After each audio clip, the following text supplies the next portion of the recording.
Saudações a todos os companheiros e companheiras da Sociedade Espírita Caminho de Luz de Três Coroas. Um abraço especial a todos que nos acompanham. Um abraço à direção desta casa.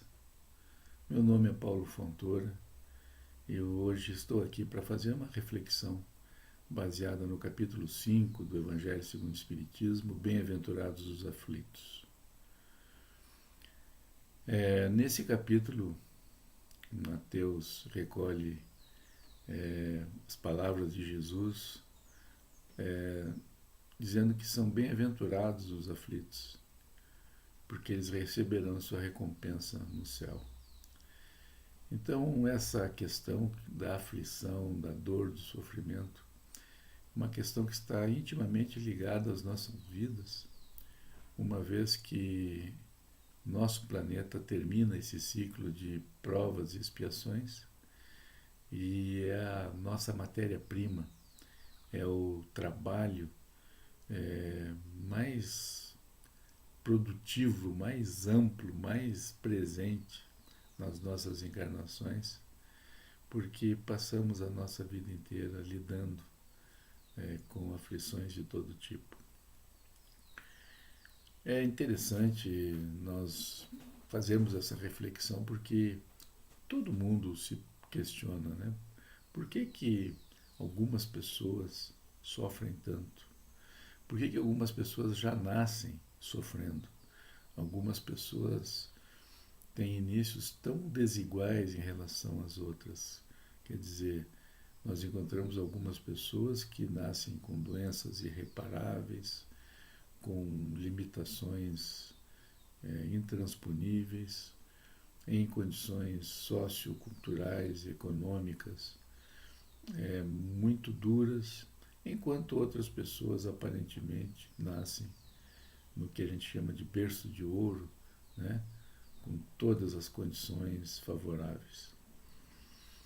Uma vez que nós consideramos a existência de um Deus, e quando a gente fala Deus, a gente tem que remeter a um conceito muito amplo, né? Deus é a força criadora de tudo que existe. Deus é uma força que contém todo o universo. Esse universo infinito, esse universo de números estonteantes. Quando nós paramos para tentar entender ou tentar conter o universo dentro de nós, nós ficamos absolutamente extasiados com as dimensões encontradas, o tamanho da Via Láctea, a distância da Via Láctea para a galáxia mais próxima, os bilhões de galáxias existentes. Então, esse número praticamente nos deixa completamente estarrecidos. Então, quando nós falamos em Deus, nós estamos falando de uma força que ela é imensa. É uma força que contém todo o universo. Então, obviamente, essa força ela é muito poderosa.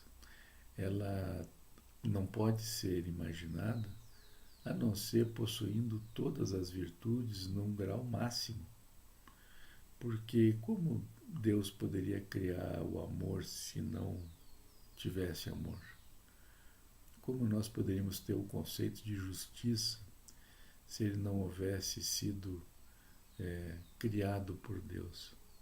Então, uma vez que nós aceitamos a existência de um Deus, é necessário, por um esforço de lógica, de razão, que é a base da doutrina espírita, entender um Deus justo.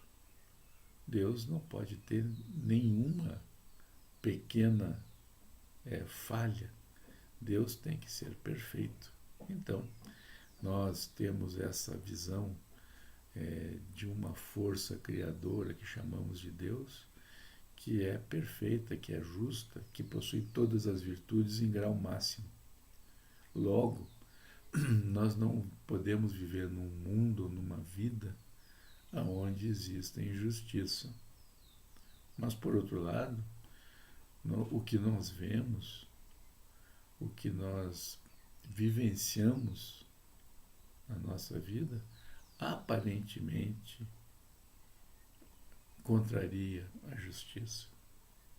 Bom, se nós acreditamos na justiça de Deus e estamos vivendo uma situação incoerente, é muito mais provável que nós não estejamos alcançando a justiça de Deus na sua totalidade. Quer dizer que nós estamos tendo uma visão parcial da justiça de Deus. Então, justamente o Espiritismo vem como a terceira revelação após Moisés, 1500 anos antes de Cristo. O Cristo. E posteriormente, no momento adequado, a doutrina espírita, através dos próprios espíritos, nos trazendo chaves de compreensão para que possamos entender, amadurecer um pouco mais a nossa compreensão para, através de chaves de entendimento, podermos avançar um pouco mais em direção a essa justiça. E que chaves são essas? Primeiro, a pluralidade das existências. Sem a reencarnação, essa justiça de Deus é incompreensível. E temos outras, como a lei de causa e efeito. A lei que nos ensina que nós podemos fazer o que quisermos, mas que seremos responsáveis pelas consequências. Então, eu posso plantar o que eu quiser, mas a colheita é obrigatória. Então, é um senso de justiça, é um senso de razão que se aproxima muito mais dos nossos próprios conceitos, ainda que limitados, da nossa cultura humana, nesse período da história do nosso planeta. Isso se aproxima muito mais da razão, muito mais do aceitável. Quer dizer que nós estamos tratando de uma força, de uma lei que possui uma justiça muito ampla e que, pelo fato de nós estarmos muito próximos aos acontecimentos, muitas vezes não temos as condições adequadas para julgar adequadamente um fato. Agora, se nós nos colocamos no ponto de vista de Jesus, que fala a partir do ponto de vista do espírito imortal, fala a partir do ponto de vista em que nós somos espíritos que vivem, que têm a sua pátria no espírito, onde o reino espiritual vem a ser o país onde vivemos. E o mundo material, o exílio.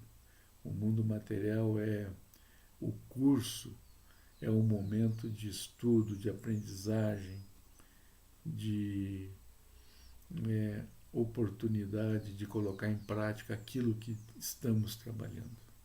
Então, esses conceitos eles nos aproximam bem mais da realidade. Então, nós, seres espirituais, que já existimos anteriormente a essa vida material, já tivemos muitas encarnações e o campo de provas, o campo educacional, o campo de trabalho desse espírito na matéria, ele proporciona, então, as condições ideais e necessárias para que cada um de nós possa desenvolver as virtudes adequadamente. Bom, essa situação é uma situação muito interessante, porque cada um de nós, ao renascer, nós passamos pelo esquecimento do passado. É um questionamento válido, muito importante nas reuniões de estudo, que as pessoas normalmente dizem assim: olha, o que adianta eu sofrer por algo que eu não sei, que eu não entendo, que eu não estou informado? Então, essa visão que é simplista, mas é procedente, a partir do ponto de vista de quem começa a refletir, ela tem a sua explicação, tem o seu porquê. Então, dentro desse conceito de vidas, de uma vida só, o espírito vive uma vez, mas tem várias oportunidades, várias reencarnações. Então, cada vez que nós mergulhamos na carne, nós encontramos na nossa vida material as pessoas e circunstâncias que fazem parte da nossa vida e da nossa trajetória. Seria muito difícil para cada um de nós termos que viver com a lembrança do que fizemos. Nós sabemos que a pessoa, quando comete um erro, ela fica presa ao seu erro, ela fica remoendo aquilo, ela fica incomodada, ela fica com remorso, ela fica com culpa. Algumas pessoas chegam mesmo ao enlouquecimento em função da culpa e do remorso. E outra situação, se nós nos lembrássemos, as pessoas que estão junto a nós também lembrariam. Então, esse simples fato inviabilizaria, em muitos casos, a nossa convivência. Então, nós reencarnamos entre as pessoas com as quais temos vínculos emocionais, vínculos de vida, e aquelas relações que não estão bem ajustadas, através das novas reencarnações, nós vamos progredindo, vamos transformando o desajuste em ajustamento. Então seria muito difícil para nós lembrarmos do passado. Então, esse esquecimento do passado, ele é, vamos dizer, necessário nesse atual nível de evolução que estamos, para nos preservar, para nos dar condições de avançarmos mais livremente, como um aluno que recomeça um ano com livros novos, cadernos novos, uniforme novo. Não é? Então, essa nova encarnação nos dá uma nova oportunidade de começo. É como se tivéssemos zerado tudo e recomeçado. É óbvio que não é zerado. A nossa personalidade, o nosso caráter, a nossa trajetória, ela existe antes dessa encarnação. No entanto, nós não nos lembramos. E isso é um benefício. Mas como nós estávamos falando, ele possui um efeito colateral importante, que a gente perde essa noção da nossa verdadeira natureza espiritual. Para muitos de nós, pelo esquecimento do passado, nós imaginamos ter sido criados nessa encarnação. As culturas religiosas mais comuns no Ocidente estão baseadas nesse axioma, né, da criação do espírito no momento do nascimento. Então, justamente, essa reflexão, ela vem nos trazer uma explicação muito mais plausível sobre a justiça de Deus através das reencarnações, através da lei de causa e efeito, do que essa noção que é predominante em muitos casos hoje, na nossa cultura, que não aceita a reencarnação e entende que o espírito é criado no momento do nascimento e é condenado por uma eternidade a viver no céu ou no inferno, de acordo com como tenham levado suas vidas nesta encarnação. Mas é nesse ponto em que as pessoas que pensam as pessoas que não têm medo da religião, que elas se encontram numa situação que é praticamente insolúvel. Então, como é que podemos aceitar um Deus justo, um Deus que permite essa desigualdade de pessoas com meios tão adversos serem condenados por uma eternidade ao sofrimento permanente? E que diríamos dos pais de uma pessoa que é condenada ao inferno, pais que estão no céu, como poderiam estar no céu enquanto seu filho querido, amado, se encontra no inferno? Então, essas questões todas, elas não resistem a uma análise mais racional. Por isso, no tempo adequado, o Espiritismo nos traz esses esclarecimentos, que através da reencarnação, através da lei de causa e efeito, nós vamos tendo a oportunidade de reencontrar a nossa semeadura anterior e, através das nossas ações presentes, ajustar, redimir, reconstruir, ressignificar tudo aquilo que não havia sido feito de maneira adequada num primeiro momento. Por esse motivo, Jesus diz: bem-aventurados os que sofrem, porque serão consolados na vida futura. Vejam, no capítulo 2 do nosso Evangelho, Jesus afirma que o meu reino não é desse mundo. Então, Jesus não fala necessariamente do mundo material. Nós temos que fazer uma compreensão.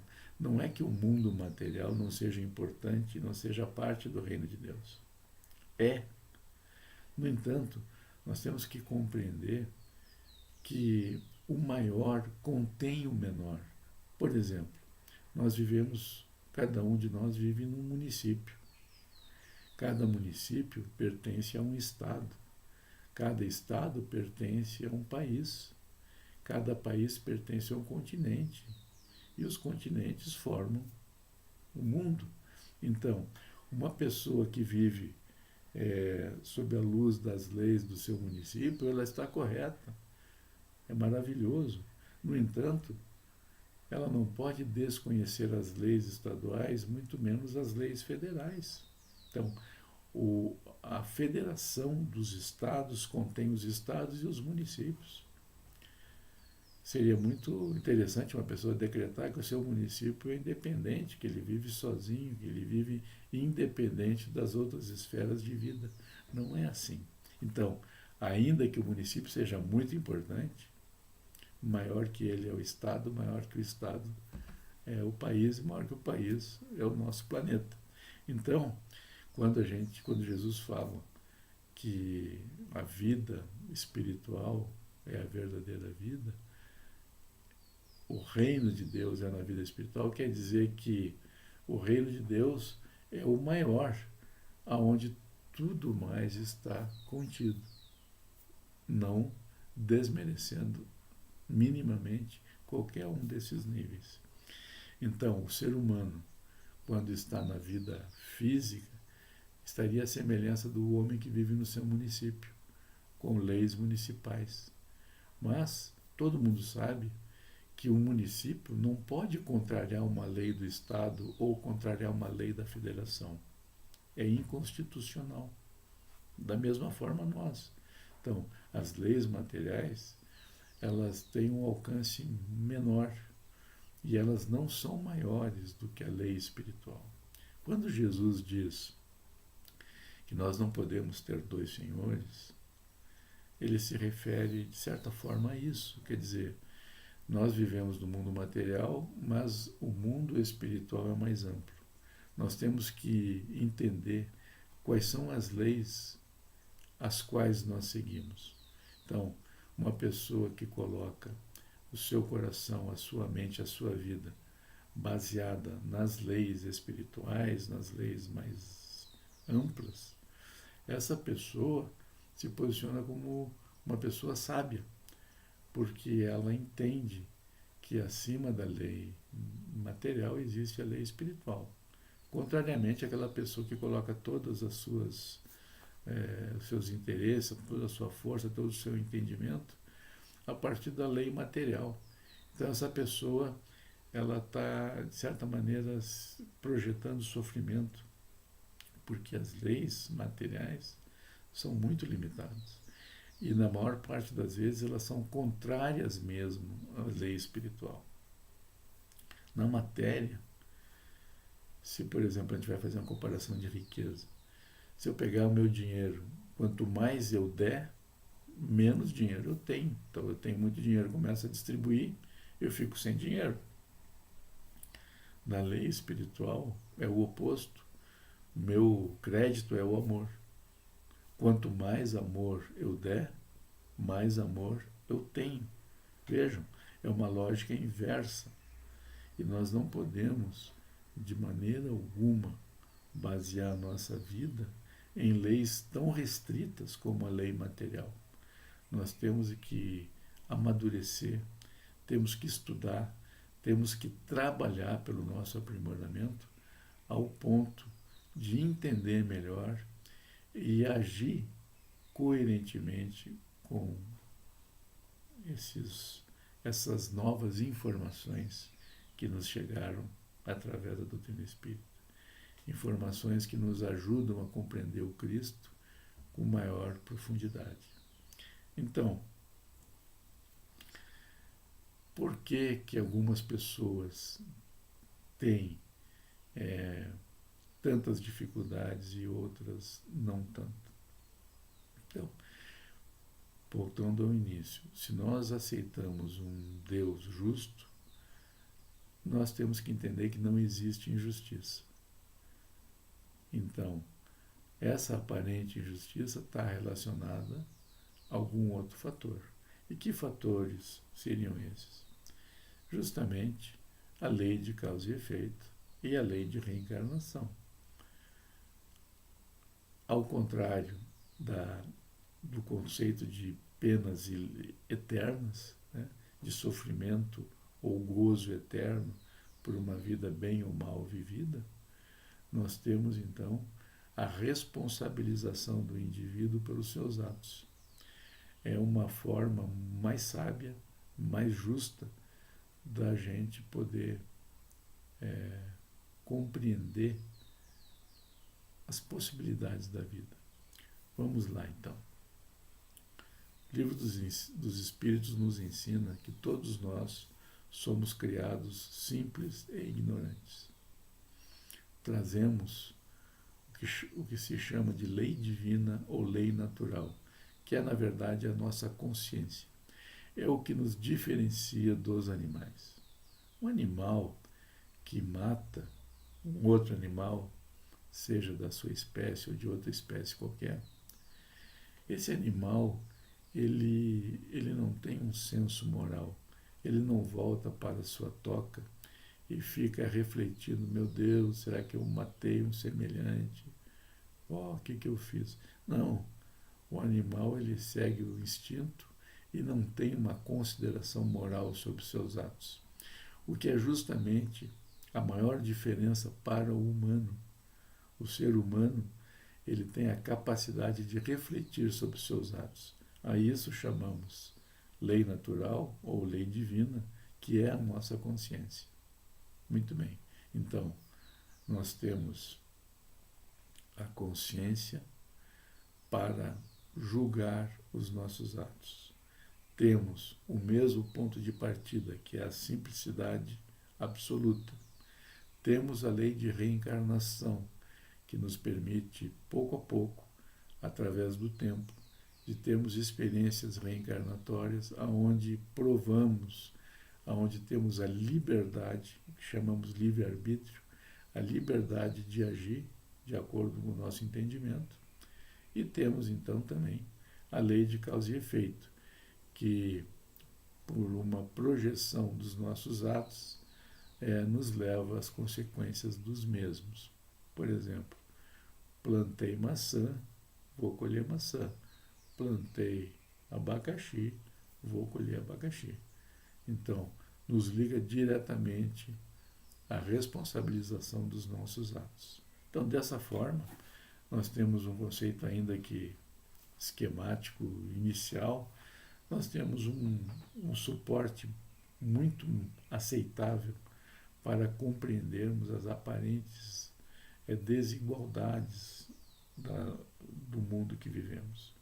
Vejam bem, senhores e senhoras, as desigualdades existentes e essa justificativa para elas não é motivo para nós perpetuarmos as diferenças, para nós abonarmos as diferenças, achar que se a pessoa está sofrendo é porque merece. Não, não nos cabe julgar, não nos cabe colocar o dedo na ferida para aumentar o aproveitamento dos irmãos. Não, pelo contrário, a vida nos convida ao auxílio, à resolução dos problemas, a seguir o mandamento máximo que Jesus nos concedeu, resumindo toda a lei, todos os profetas, em duas máximas: amar a Deus acima de todas as coisas, que é, dentro do nosso evangelho, humildade. O que é isso? É nós nos posicionarmos como criaturas diante dessa força criadora que é até incompreensível para nós, não cabe em nós essa força sem início e sem fim, a qual chamamos Deus. Então, nós, como criaturas, como seres que tiveram um início e foram criadas por essa força maior, então nos posicionarmos diante dessa força com respeito, com humildade, reconhecendo a nossa relação de dependência a Deus. Então, amar a Deus acima de todas as coisas é, antes de tudo, um ato de humildade diante do Criador. Muitos de nós agem como pequenos deuses, como reizinhos, mandões, que se colocam ao lado de Deus e não reconhecem essa força superior a tudo. Isso parece sutil, mas é muito importante e diferencia muito o nível em que cada pessoa se encontra nessa relação com Deus. Mas essa é a primeira máxima: amar a Deus acima de todas as coisas. E a segunda, que se assemelha, que é amar o próximo como a si mesmo. Quer dizer, uma relação vertical com Deus, nós embaixo e Ele em cima, e uma relação horizontal com o próximo. Quer dizer, todos temos o mesmo ponto de saída, temos os mesmos direitos, as mesmas prerrogativas. Todos nós estamos juntos e temos o dever de solidariedade, de fraternidade e de fazer ao próximo aquilo que gostaríamos que fosse feito para nós mesmos. Muito bem, dentro desse conceito, nós temos que nos importar sim com o sofrimento, com a desigualdade, com a dor que existe no mundo. Nós não estamos aqui para aumentar a dor, nós estamos aqui para ajudar o nosso semelhante assim como gostaríamos de ser ajudados quando nós sofremos. Então, a lei é uma lei de progresso e de solidariedade, de amor, de caridade. Nós não podemos achar normal e dar de ombros à desigualdade e ao sofrimento, muito embora possamos entender por que ela acontece. É diferente. Então, voltamos a essa questão que nós estamos falando, que é a causa das aflições. Por que sofremos e a justiça desse sofrimento é relacionada aos nossos próprios atos que projetaram nas nossas vidas esse tipo de situação. Vejam bem,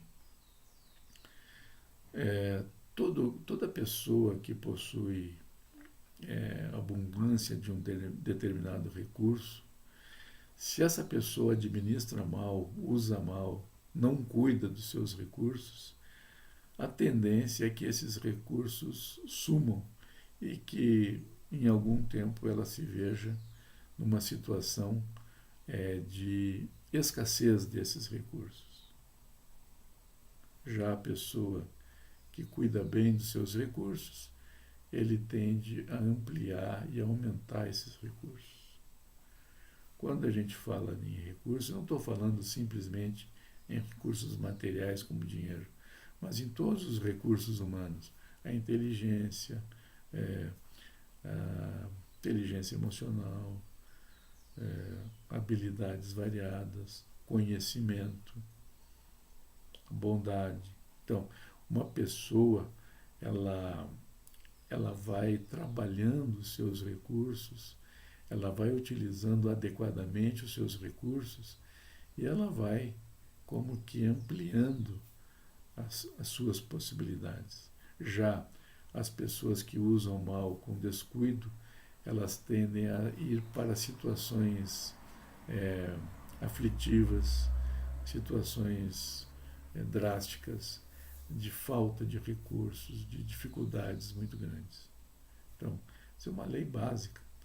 Então vejam que na vida, nas existências sucessivas, nós vamos plantando de acordo com o nosso livre-arbítrio, à luz das leis que regem a vida, leis que dão propósito à vida, leis baseadas no amor, na misericórdia de Deus, e vamos tendo a oportunidade de, pelo nosso próprio esforço, pelo nosso próprio amadurecimento, irmos construindo a nossa personalidade, o nosso caráter. É uma tarefa permanente do Espírito e não importa aqui nós ficarmos julgando o momento, procurando achar culpados. Não, pelo contrário.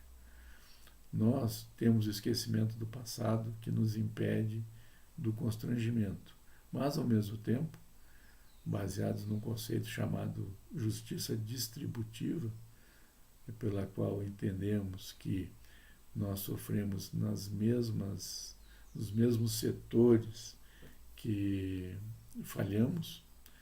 Então, pela análise criteriosa da nossa vida, pelo esforço de autoconhecimento, pela reflexão a respeito dos acontecimentos, nós vamos compreendendo quem nós somos e de onde nós viemos. Se nós temos dificuldades em determinado setor, é de se esperar que naquele setor nós tenhamos plantado insuficientemente ou abusado, ou alguma coisa não estava de acordo. Então, uma vez que a gente leia o livro da vida, o que a vida diz para cada um de nós, e o que nós mesmo temos dentro de nós através do autoconhecimento, é mais fácil nós traçarmos um paralelo e procurarmos entender a pauta ou as pautas da nossa vida. Pautas que nos permitem encontrar as virtudes que devem ser desenvolvidas para a solução dos males. Quando nós sofremos então por uma causa. E isso deveria ser o suficiente para trazer a resignação. Quer dizer, eu sofro, mas eu não sofro à toa, porque Deus é justo. Se eu estou sofrendo é porque tem uma causa. Se nós podemos encontrar a causa nessa própria encarnação, como, por exemplo, egoísmo, falta de trabalho, se eu não tivesse feito isso, se eu não tivesse feito aquilo, muito bem, a gente tem, vamos dizer, o caminho do sofrimento e como resolvê-lo. Agora, se nós não encontramos na atual encarnação, certamente essa causa está numa outra encarnação. E da mesma forma não nos cabe recurso, não nos cabe reclamar. Pelo contrário, nós temos que agradecer a Deus de a vida ter nos oportunizado a reconsiderar, a ressignificar esses antigos problemas. Então, a vida nos dá a oportunidade, e se nós formos suficientemente maduros para compreender que se existe sofrimento, existe uma causa, fazer o exame pessoal buscando essa causa e encontrando, consequentemente, as virtudes a serem desenvolvidas para que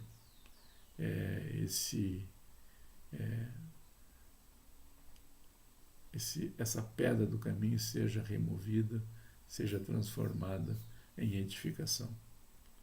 Então, isso é sofrer com resignação. Para aquelas pessoas que sofrem resignadamente, ou seja, para aquelas pessoas que conseguem extrair do sofrimento motivo de crescimento, motivo de amadurecimento, para essas pessoas está reservada a felicidade no reino dos céus. Não necessariamente sofrer por sofrer, porque quando as pessoas sofrem de maneira irresignada, quando a pessoa sofre com revolta, é um sinal que essa pessoa não amadureceu, não está preparada. É como uma pessoa que está devendo num banco e vai no outro banco, pega um empréstimo para pagar o primeiro banco. Então ela pagou o primeiro banco, mas fica devendo no segundo. Então, essa é a situação das pessoas que sofrem irresignadamente, aonde o sofrimento não tem uma solução. Ele é simplesmente adiado. Então as pessoas ficam sofrendo indefinidamente, porque não compreendem a justiça de Deus, não compreendem as situações que envolvem a sua vida, preferem culpar os outros, preferem culpar os políticos, os pais, os seus companheiros de trabalho, como se o mal estivesse nos outros. Quando, pela absoluta justiça, pela perfeição da justiça de Deus, nós sabemos que se sofremos é porque existe uma causa. O nosso esforço, o nosso trabalho deve ser de investigar essa causa, e nós vamos encontrar as pistas se procurarmos adequadamente. Então, quanto mais amarga, quanto mais dura é a prova, mais amargo é o remédio. Então, quando a gente sofre muito, a gente deve pensar, puxa vida, eu estou sofrendo muito. E devemos nos colocar na posição do devedor, que diante do seu credor recebe a seguinte informação: olha, se tu me pagar hoje a 100ª parte do que tu me deves, eu vou te liberar da dívida. Então, por mais difícil que seja pagar aquela 100ª parte, nós ficamos felizes de poder quitar essa dívida. Então, é com esforço, é com trabalho, com ressignificação, nós temos a oportunidade de construir um processo que nos levará à perfeição, nos levará à pureza, através do nosso esforço, do nosso trabalho. E não por uma concessão divina, porque Deus é bonzinho, Ele vai fazer plim-plim e vai me liberar de todos os meus erros. Ora, isso seria um pouco ingênuo da nossa parte. Bom, eu agradeço a atenção de todos, o nosso tempo já está esgotando. É realmente um assunto que nos ainda dá muito pano para manga. Convido a todos à leitura do capítulo 5. É um capítulo muito importante e tem muito a colaborar, nos ajudar nessa tarefa de vivermos num mundo de provas e expiações. Agradecemos a Deus pela oportunidade da vida, pelas leis divinas que nos regem. Agradecemos também aos irmãos da Sociedade Espírita Caminho de Luz pela oportunidade de estarmos juntos. Muita paz e até a próxima.